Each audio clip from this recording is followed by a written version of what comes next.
नमस्कार दोस्तों। आज की कहानी है सच्चाई की परख। एक गांव में 6 अंधे व्यक्ति रहते थे। वह बड़ी खुशी के साथ आपस में रहते थे।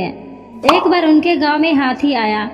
जब उनको इस बात की जानकारी मिली तो वह भी उस हाथी को देखने गए, लेकिन अंधे होने के कारण उन्होंने सोचा हम भले ही उस हाथी को न देख पाए, लेकिन छूकर जरूर महसूस करेंगे कि हाथी कैसा होता है। वहां पहुंचकर उन सभी के हाथी को छूना शुरू किया। हाथी को छूकर एक अंधा व्यक्ति बोला, हाथी खंबे के माफिक होता है। मैं अब अच्छे से समझ गया हूँ, क्योंकि उसने हाथी के पैरों को महसूस किया था।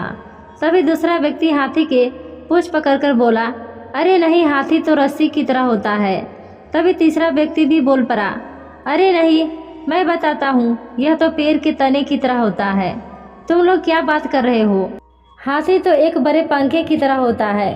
चौथे व्यक्ति ने कान को छूते हुए सभी को समझाया।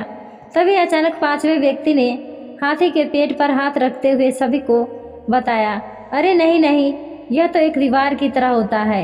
ऐसा नहीं है, हाथी तो एक कठोर नाली की तरह होता है। छठे व्यक्ति ने अपनी बात रखी। सभी के अलग अलग मत होने के कारण उन सभी में बहस होने लगी और खुद को सही साबित करने में लग गए। उनकी बहस तेज होती गई और ऐसा लगने लगा मानो वह आपस में लड़ ही पड़ेंगे। तभी वहां से एक बुद्धिमान व्यक्ति गुजर रहा था।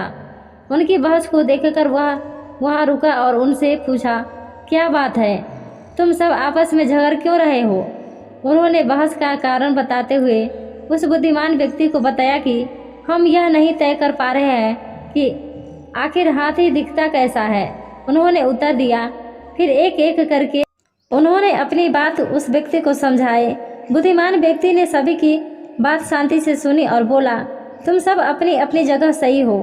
तुम्हारे वर्णन में अंतर इसलिए है क्योंकि तुम सबने हाथी को अलग अलग भागों को छुआ एवं महसूस किया है, लेकिन यदि देखा जाए तो तुम लोग अपनी अपनी जगह ठीक हो, क्योंकि जो कुछ भी तुम सबने बताया वह सभी बातें हाथी के वर्णन के लिए सही बैठती है।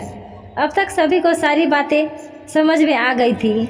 उसके बाद उस बुद्धिमान व्यक्ति ने उन्हें समझाया, यदि आप सब आपने जो जो महसूस किया उसके अलावा भी यदि आगे कुछ देखे होते तब आपको हाथी असल में कैसा होता यह समझ में आ जाता।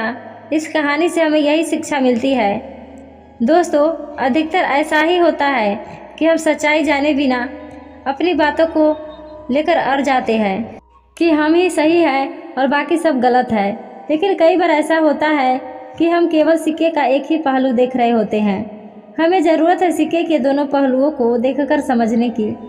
इसलिए हमें अपनी बात को रखनी चाहिए, पर दूसरों की बातें भी सब्र से सुननी चाहिए और कभी भी बेकार की बहस में नहीं पड़ना चाहिए।